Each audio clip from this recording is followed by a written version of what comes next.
Well, thank you very much, Jim, for a very heartfelt introduction. I'm thrilled to be here and have the opportunity to talk to everyone this afternoon. And it's particularly nice. I've been giving talks. I'll talk a little bit about my role as an ambassador with the Catholic Climate Covenant.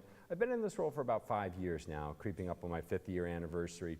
And of course, a lot of the themes you'll see will echo themes out of the Pope's encyclical. So we were thrilled when we started first hearing that the Pope was writing an encyclical on the environment. We've been doing all kinds of outreach activities, throughout the Chicago area, that either in the Archdiocese of Chicago, Joliet also. So this is a terrific moment, I think, in the history of the Church, really. So a little bit about myself. Personally, I'm a parishioner at St. Mary Parish in Evanston. There's numerous St. Mary's throughout the Chicago area, but I'm in one of them, a very nice parish there. I'm not a lifelong Chicago resident. I moved here in about 2008. Love the area. I'm raising my family, as you'll see here in a second. There's one more family member coming up here, and I've become very committed. Not quite a Cubs fan, not quite a Bears fan yet, but maybe it will work on me. I'm from Philadelphia, so that's a little hard to let go of the Eagles and the Phillies. Easier this year, they're doing horribly. And there's my little daughter. Now I have to say, Sophia's actually, this is a couple years ago. I just can't resist this picture. She's very cute. Now, and let me absolutely mention my wife. My wife also works at DePaul University. She does ecological economics, so we make a nice team on climate change. I do the science, she does the economics, and of course we know those are going to go hand in hand. Also, looking at this picture, I mean, why do I put up pictures of my kids? Yes, my kids are cute, especially the little one there. She's a terror too, but this is an issue that's facing us today. Climate change is important, it's happening now, and we need to address it. But really, it's the burden that is falling on, many of you in the audience, much younger than myself, my children, and our children's children. This is an intergenerational issue.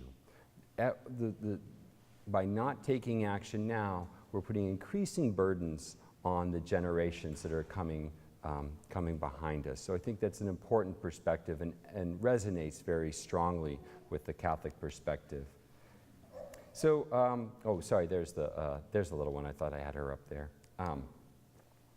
So about myself professionally, I teach what I like to call Earth system science. So one of the things, again, it was in the introduction, but I look at interactions between plants and the atmosphere. So this is pretty neat stuff. And I get to travel. So it's a little bit, I feel a little bit guilty about this. This scene right up here, this is one of our DePaul students and myself. We had an opportunity to go to a field station in Alaska. So that's the tundra. And you've probably heard about melting ice caps. And absolutely, the world is getting warmer all over the place, but particularly up north, and if you go into the southern hemisphere down south. These ecosystems are undergoing rapid change, so there's a real call to do research in these areas to kind of get a snapshot of what's happening because it's changing so quickly. Also, we hope by going to these far-off ecosystems to learn as these ecosystems change. What can you learn about ecosystem change that might be applicable here much closer to home? So this gives an idea of why I need to travel up there. I try not to do it too much, and I gotta admit, it's pretty fun to have a chance to go up there. So a little bit about the organization that I've been a climate change ambassador for, the Catholic Climate Covenant. This is a organization. We're not under the official hierarchy of the Catholic Church. We're not part of the United States Council of Catholic Bishops, but we do get their blessing. So we kind of get the stamp of approval, but we are an independent organization. We have over 40 plus Catholic partners. I'll mention later in the talk one prominent one, Catholic Relief Services, but we also, like the Catholic Healthcare Association is another strong supporter. Many organizations within the Catholic Church are already being impacted by climate change, so they're very interested in the outreach work we do. And towards the end of the talk, I'll show you St. Francis, our pledge for the care for creation and the poor. We long ago adopted, not long ago, 4 or 5 years ago, adopted St. Francis as, because of his role with the poor and the environment. And of course, we were thrilled when the Pope took that name. So some topics I'll cover here: causes and impacts of climate change. So we'll start out with what I promise will be a fairly brief lecture, and it will be a little bit of a lecture on the science. But then we'll break, and because I'm really curious about, I always get terrific questions from the audience, so I'm very interested in what perspectives you bring to the science and what you've heard. We'll talk a little bit about Catholic care for creation. What is, what's the fundamentals, what's the root of the Catholic care for creation? And then finally, we want to address the challenge. What are we going to do? And I know you have, I was looking at the program, you have some terrific talks that have already occurred and will occur on that topic, but we'll try and add a couple things to that. So here's, let me turn around for a second and highlight something. This is the record of temperature of the Earth over the last, almost 150 years, but I've blocked something off. You can see the same record here. This is the same data, just averaged out over 10 years. Why do I have that big, weird-looking blue block there? Well, this is as when I teach my classes back to DePaul, I always love to say, when I was a student. So back when I was a student, this was the temperature record of the Earth we were looking at. And some folks, particularly Jim Hansen from the Goddard Institute for Space Studies at NASA, he's since retired to become a full-time climate activist. Jim Hansen went before Congress and said, global warming is happening. The Earth is warming up. And you can see this final wiggle here. It is the warmest it had ever been during that record. The decade of the 1980s were up to that point the warmest decade on record by a fair bit. But there's some legitimate debate. Really, was the Earth getting warmer? There was some people, legitimate scientists, that were arguing, well, maybe it's just been a hot year or a hot decade. I'm not really convinced. Well, look what's happened over the past 20, 25 years since I was in school. There's no question now. The Earth has warmed. You can't dispute this. The Earth has warmed. You can see each decade has gotten progressively warmer. Okay? So now we have a clear pattern. So what is causing this global warming? Okay? Well, I think I'm giving you a pretty strong clue right there on the slide. That's a hunk of coal. It's from our burning of fossil fuels. We're burning coal, oil, and natural gas. As a scientist, I like to think about that. We're burning, coal is a solid, oil is a liquid, and of course natural gas is a gas. So we're burning carbon in all these three forms. Why do we burn carbon? Well, I think most of us understand that, to release energy. Okay, and we do useful stuff with this energy. We generate electricity, which is powering this PowerPoint right now. We use it for cars, heat homes. So we love energy, but we all know that there's also a big problem. Releases carbon dioxide into the Earth's atmosphere. So the last thing, just to keep us all on the same page, to finish this quick summary, is we have no doubt that CO2 is increasing rapidly in the Earth's atmosphere. We've been directly measuring it for about 40, 50 years now. We can use indirect measures and know that carbon dioxide has increased dramatically over the past several hundred years due to industrial activities. This is due to burning fossil fuels. Second, is that the temperature's also gone up. Now this is, if you've taken some science classes and learned about hypotheses, just because two things happen at the same time doesn't mean one caused the other. But the power here is that Jim Hansen went and made a prediction. He had a hypothesis that carbon dioxide would make the Earth warmer, and that prediction has come true. So that's been quite powerful in giving us confidence that global warming is real and that human activities are causing it. So really, there's still skeptics out there, but the window of what they argue now is quite narrow. There's skeptics here headquartered in Chicago, and really what they're left to say is, yes, global warming is happening. Yes, CO2 is causing it. We just don't think it's happening as much as some people say it is, and we don't think it's that big of a deal. So they're really left with very little to argue with. They've lost a series of arguments: skepticism about CO2 in the atmosphere, skepticism about the Earth warming up. They really have not much to argue about. So as promised, what I'd like to do at this point is open it up. I'm sure you've heard all kinds of things in the news about climate change. So I'd like to take, you know, a little bit of time, 5-10 minutes or so, and entertain some questions. So I'll pop the mic off here. Okay. Yeah. So if you have I'll just project well here. So something you've heard, questions, thoughts. What have you heard about climate change that's either confused you, alarmed you, wondered what was happening? I can't promise to have all the answers, but.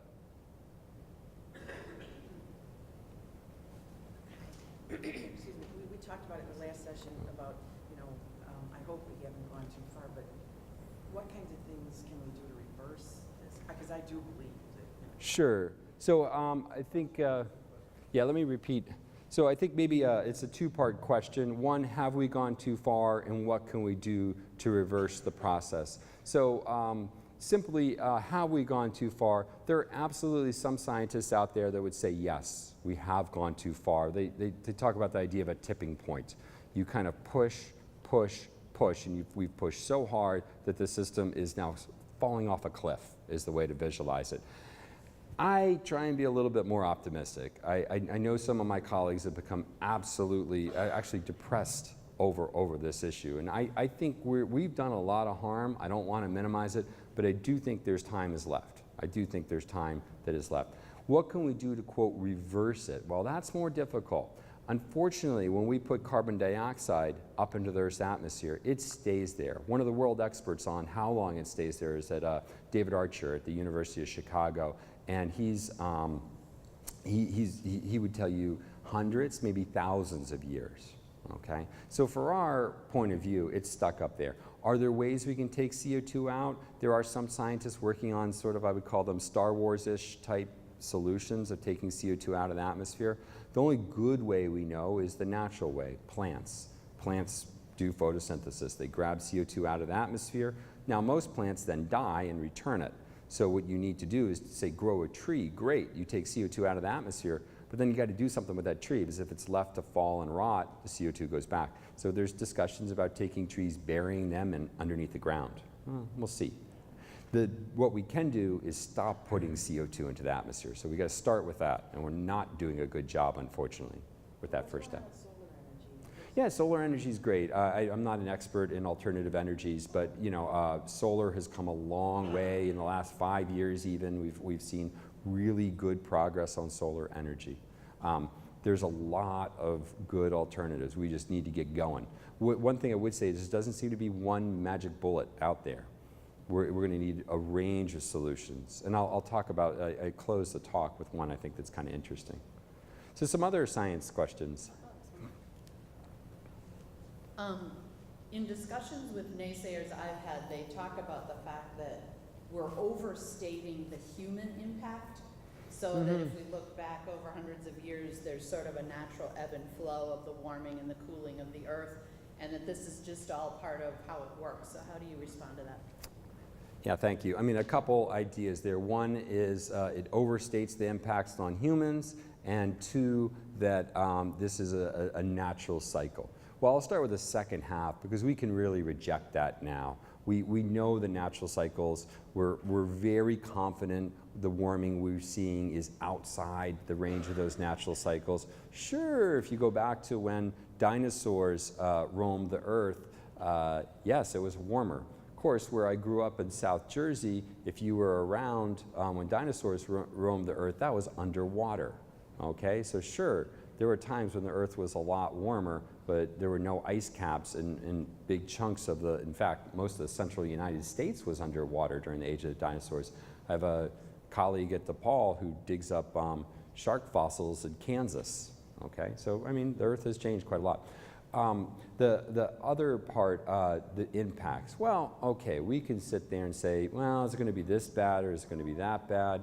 We can quibble a little bit, but basically we're quibbling between, yeah, it's going to be pretty bad, and yeah, it's going to be Mad Max type bad, okay? So this brings up the principle of prudence. We need to take action, even if we don't know for sure what we're going to see. Anything else? I think it's a student. We'll start with the student and then come back, or Jim, I guess I can. Sorry. So I'll need to, there you go. Is there any way that CO2 is released faster than 100,000 years, or is it like just all trapped in the atmosphere? Yeah, that's a great question. So you should take a good class in Earth system science, because it is more complicated. That's a terrific question. The CO2 doesn't really stay in the atmosphere. What it does is it makes a little pop into the ocean, then pops out. It goes into an annual plant. Like if you, plant that grows up one year, the CO2 pops in, plant dies, pops back out. So CO2 goes through what's called the carbon cycle. And as going through the carbon cycle, it stays in various parts, but persistently goes back to the atmosphere. There are some places it can go and get buried in the deep ocean. So you go pop into the ocean, but instead of popping back out, an ocean current takes you all the way to the bottom of the ocean. Pretty rare, but it does happen. We probably can't mess with that. But again, the popping in and out of plants, we appropriate a lot of the photosynthesis over the whole face of the Earth. Just go a little bit past us, and I do some research down in the downstate to look at the corn and soy. So we already have some knobs that we might be able to turn a little bit. But that's pretty uncertain. And again, our best bet is to stop pushing CO2 up into the atmosphere.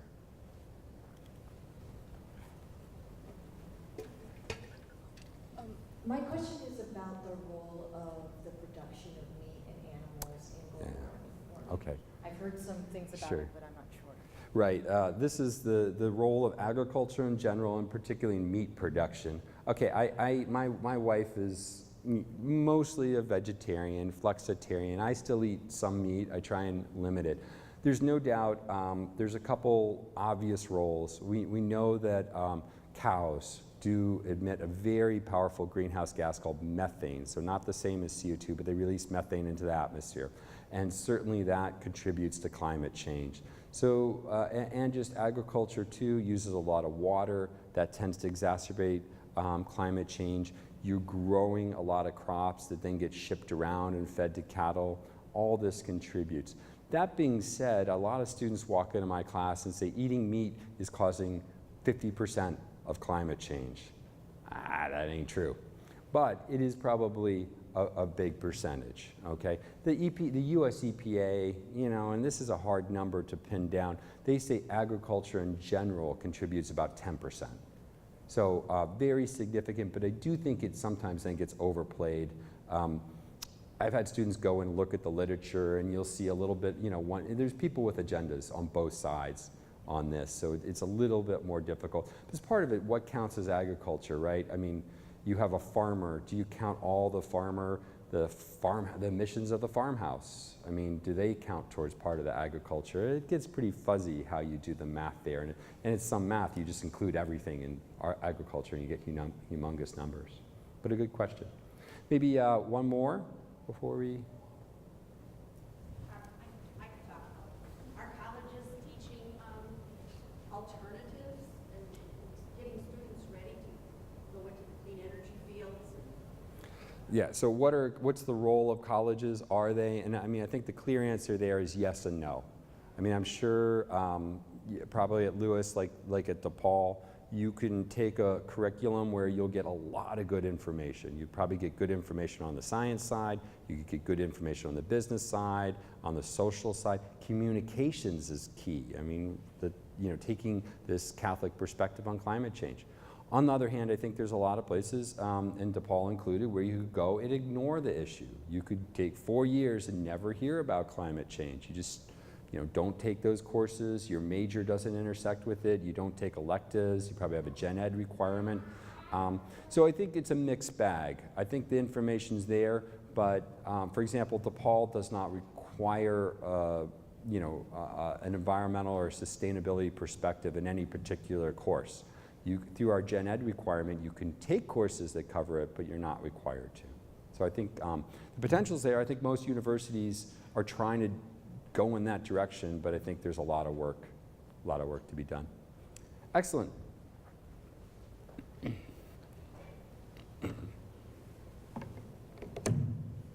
Okay, great.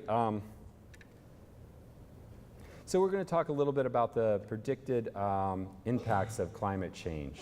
And you see here a slide, and this is pretty grim stuff, right? This kind of looks like the biblical apocalypse. You know, we have droughts, we have floods, we have insects, all these sort of bad climate change impacts. And I understand that I don't want to put us on such a negative down note, okay? Let me see, did I turn, let me just get this a little closer here. There we go. I don't want to put us on too down of a note. We all know that there's serious problems. What I want to do is look at 3 climate change impacts in a little bit more detail and think about how we can, what those tell us, particularly what we'll come around to is what it tells us about the moral and the ethical dimensions and obviously the religious dimensions of climate change. We just talked about agriculture and food supply, so we talked about the one half of that, which is how agriculture impacts climate change. The other half of it is how climate change impacts agriculture, so the other flip side of that, so how climate change impacts agriculture. Now, look, if it got a little warmer in Illinois, we have genetically modified crops, whether you like them or not. They dominate the crop production in Illinois to a vast extent, both the corn and the soy. We could tinker, do some tinkering, make that corn and soy perform a little better. If it got drier, we could shift crops. We're pretty good. You go all over this world and we can grow crops, okay? What the killer is variability. And we've seen that in Illinois. If you recall in Illinois in 2012, an extremely hot and dry year, and that had a really negative impact on corn and soy production in the state. Okay. Also, you go back a year or two before that, we had flooding. If you remember the Kankakee River, just a little bit south of here, probably I think the Illinois the same way, flood stages, and it all the way down the Mississippi, flooding. So we went from floods to droughts. That's exactly, we can't pin those events on climate change necessarily, but those are very consistent with what we expect to happen with climate change. The other thing is our cushion. I'll take someone just see if someone can raise their hand and shout it out. What do we do with most of our corn crop in Illinois? What's feed? Feed the cattle. That's what you used to do 10, 15 years ago. We used to mostly feed cattle. Very inefficient. You lose about, to get 1 calorie out of a cow, you need about 10 calories of corn. But that's not even the major one right now. What do we do with most of our corn crop? Make it into other products? Yeah, but one in particular. We make it into corn ethanol production. So the majority, or I should say the plurality, is just under half. The corn crop in Illinois goes to ethanol production. We burn it. We burn it in our cars. So we have a very large agricultural surplus here throughout the United States. This is not true, we know, throughout the world. This is a picture of one place. If you think about Africa, this is a region of Africa.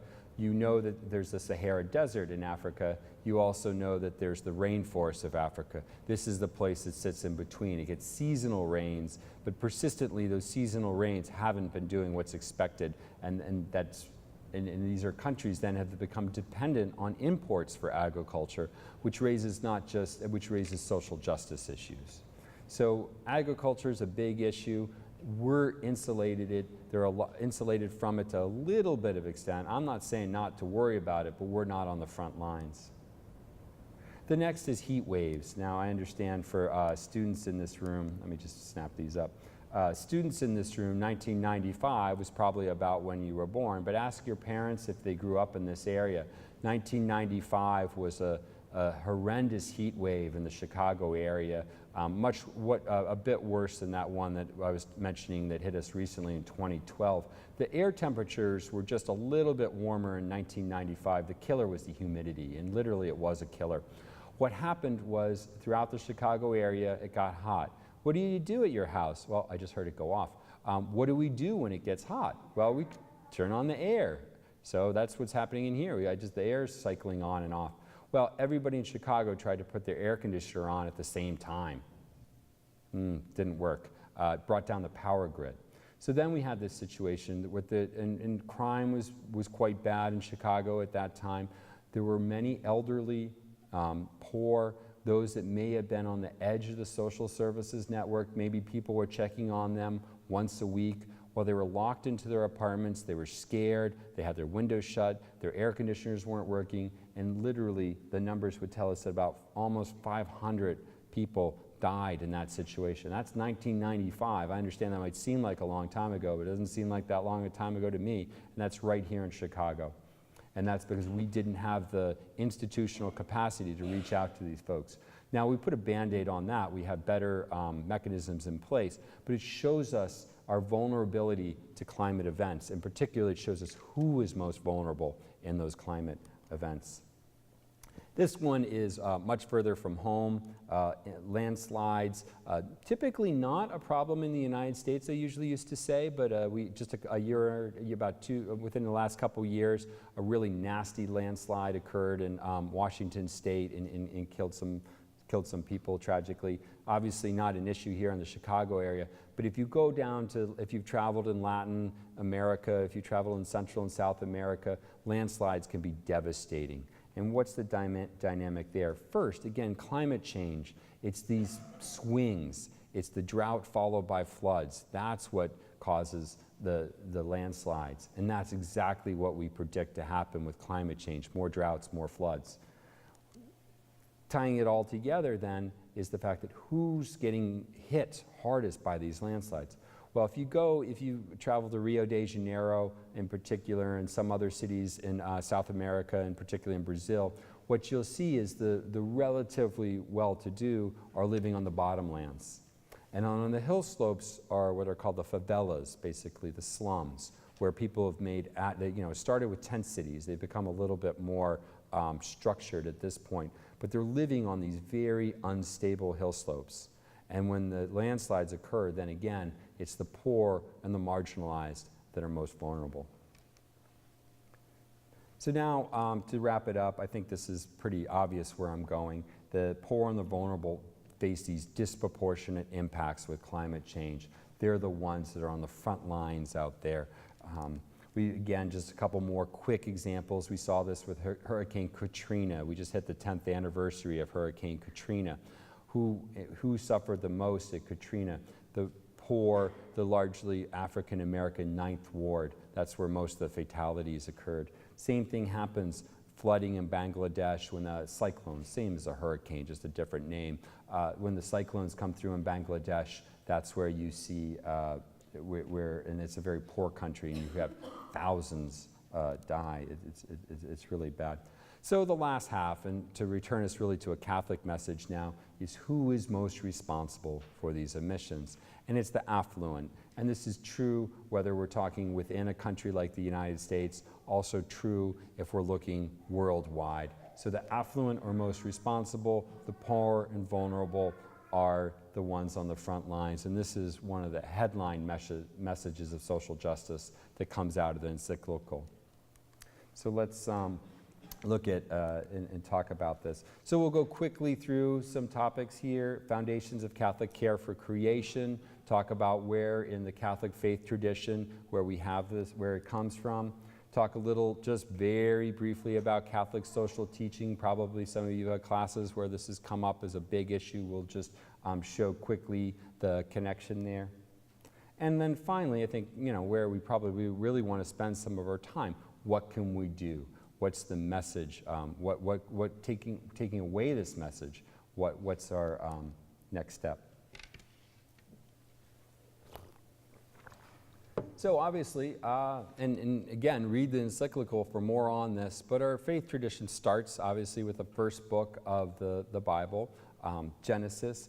The Lord then took man and settled him in the Garden of Eden to cultivate and care for it.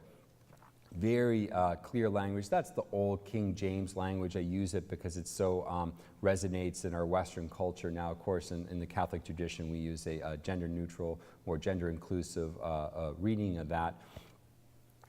But just take a couple minutes. I just posted it online for a class I'm teaching. The creation story in Genesis is it's the first book, so just open up the Bible. First 4 chapters take you maybe 10, tops 15 minutes to go through it. It's a beautiful message. It's a beautiful message, a call to cultivate the garden. It's really, and it comes right at the beginning of our faith. So, of course, I've already mentioned good old St. Francis. St. Francis lived, of course, in Assisi, Italy, about 800 years ago. What was his deal? What was he so upset about? He was upset. He felt people were becoming distant from nature. He was worried about urbanization. He was worried that in addition to becoming distant from people, we were neglecting the poor. Wow, resonates with us today. These problems have been around with us for a long time. But I think the good we can take is that St. Francis really motivated changes. His life story is obviously inspirational. You can again get a lot of it out of the encyclical. The Franciscans, of course, I'm teaching a class right now, a Catholic Theologic Union with a Franciscan sister, and boy, they were thrilled when the St. Francis, that name got picked, and they're really. The encyclical is more, even though the Pope is a Jesuit, the encyclical is really fairly strongly based in Franciscan spirituality. And so and again, here's a short little piece from the Canticle of the Sun, which is included as a whole, a big chunk of it's in the encyclical. You can look it up online. Beautiful poetic language that expresses this really strong part of our Catholic faith. And again, St. Francis is just bringing it back to the forefront, and that's what's happening again today, bringing the message back to the forefront. The last 3 popes have talked very strongly, very eloquently on the environment. One of the, I don't hope this isn't a secret, but one of the, semi-secrets to some people about the Pope's encyclical on the environment is that it's not it's not a lot of new stuff. It's placed out there more forward. There's maybe some change in emphasis, but this is all coming out of the Catholic tradition. People sometimes, get, well, Benedict was conservative, Francis is liberal. Benedict said all this stuff. Now, he didn't write a whole entire encyclical about it. We'll see one quote. But you can see a quote back from now St. John Paul II. Here's one of the quotes from Benedict XVI, the Pope Emeritus. Strong language. This isn't coming out of the blue. This has been with us for a while. 7 key themes of Catholic social teaching. Once in a while I make the joke, we just barely squeaked on the list at number 7, but certainly care for creation. This has been out there. This is not something new. This is something that this comes from the USCCB, and I don't want to go into the politics too much, but the United States Council of Catholic Bishops, particularly when this was formulated, were not noted for being raging liberals. And again, check the quote out, but look at the timestamp on this, 2001. So for 15 years, again, a group that's often associated with more conservative, especially back 15 years ago, associated with more conservative causes, writing beautiful language. Again, this is a nice document, Global Climate Change, a plea for dialogue, prudence, and the common good. Go check that out online. It has stuff that just echoes and resonates so strongly today, and it was written 15 years ago. So this is part of the tradition. It's not new stuff. Already mentioned Catholic Relief Services. They're one of our strongest partners with the Catholic Climate Covenant. Why? Well, they're out there. Of course, we know Catholic Relief Services, their role is to fight poverty around the globe. Their job is getting more difficult on a day-to-day basis. They're seeing climate change. They're seeing access to water becoming more difficult because of droughts and or flooding. They're seeing it in real time. So you can go on their website and they have whole sections about how climate change is making their job more difficult. Probably won't say much about the encyclical. It's hard to pick just one quote, but I think this one is discussing shared responsibility. Certainly take some time with this document. I've read it and I'm going through with undergraduate students at DePaul, reading it again in a seminar class. It's wonderful. Not long either.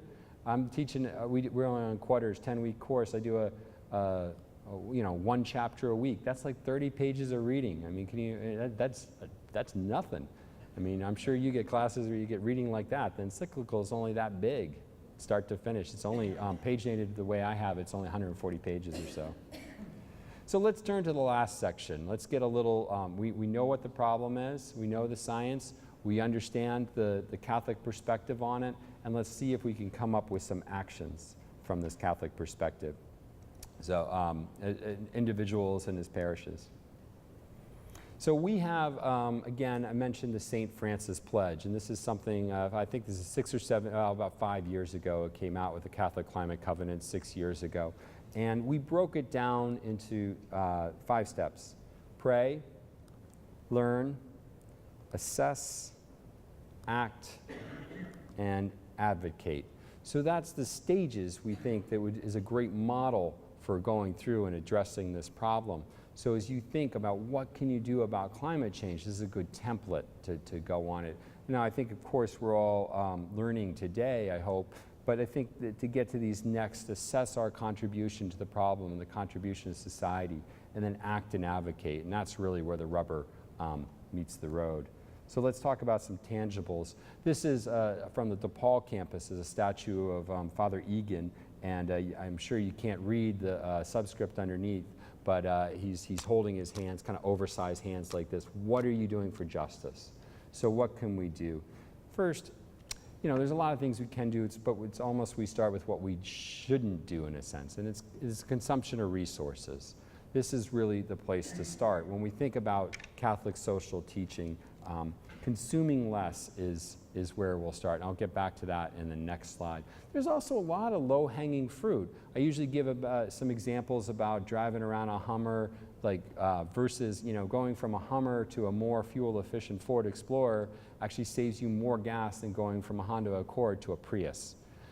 So one good thing about our consumption-based lifestyle right now is that it's pretty easy to make some changes that have real impact. There's some things we can do pretty quickly.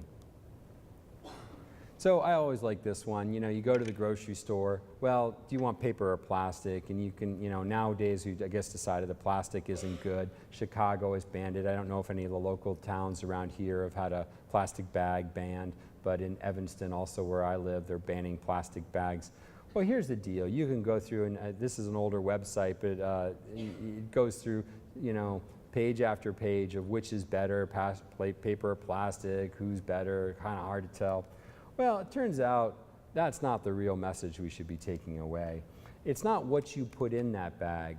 I mean, it's not what bag you use, but what you put in that bag, okay? It's our big consumption patterns. I also sometimes think about this at, you know, with Whole Foods. Can I really save the environment by paying $5 for a tomato? Not clear to me. But what I do know is it really is not. And what I do know is by consuming less, I don't have to make these choices, okay? I know by consuming less. And for a couple reasons. There's obvious that if I consume less, it's freeing up resources. As we look globally, as Pope Francis asks us to do, and we look across the world, we know that there are those out there that need more resources. So by not consuming as much, we're allowing those resources to be freed up and used more equitably. Second, it also is a form of solidarity. Again, there's these folks out there that are really living on the margins. And by using less, we allow them to, we become in communion, in solidarity with them. So think during Lent, we do a fast. So also we can think about doing a consumption fast during Lent, and there's some nice materials for that. I think I'll skip this one, except to say just very briefly, there are some other neat, very intriguing short-term solutions, okay? There are some gases like methane. We're releasing that into the atmosphere. Soot also, where we can get some really nice short-term win-win situations. And if anybody sends me an email, you can send my contact information. I can get a little bit more, because I want to free us some time here for questions.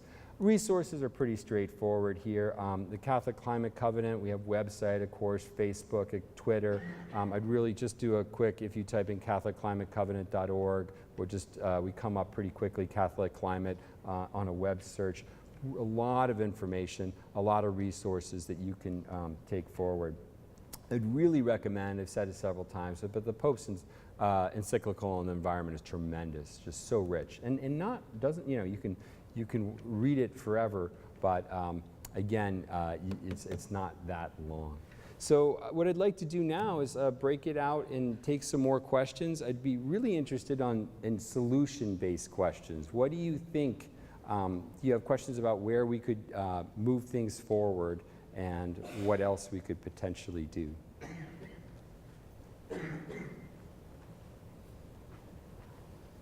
Thanks. So I know you just asked for solutions, and I'm totally going to ask a question that's really asking you to respond to that. Sure. So I feel like we live in this time where all that happens when we look around us is marketing to try and get us to consume constantly. When we're driving our cars, when we're walking outside, you turn on the television, you listen to the radio, you look at the internet, it's advertising all the time. Right. So how do we move away from those messages that, oh, those shoes are out of style, I even though know. I've worn them for 2 months over the summer, next year they're Yeah. out, I can buy 5 new pairs of shoes to replace that. Or these messages, how do we move away from this consumer and constantly consuming society?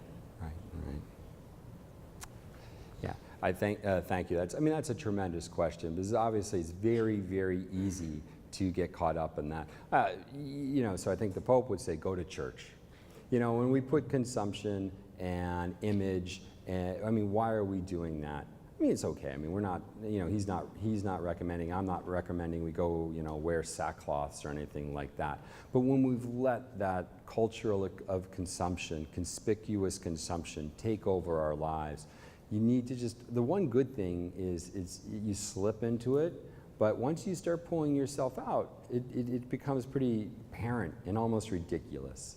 When my wife, sees a commercial on TV, something fashion-oriented, she just goes ballistic. Well, she doesn't watch a lot of TV, that's probably why. So, taking some time and then reconnecting. One of the things the encyclical is going to talk about is our relationship.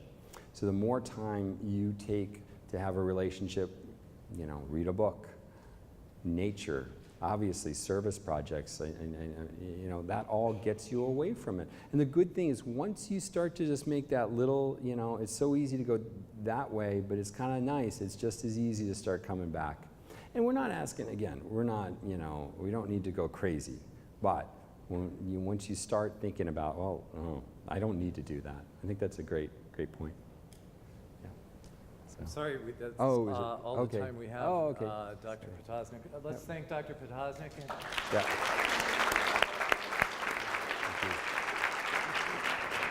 Thank you.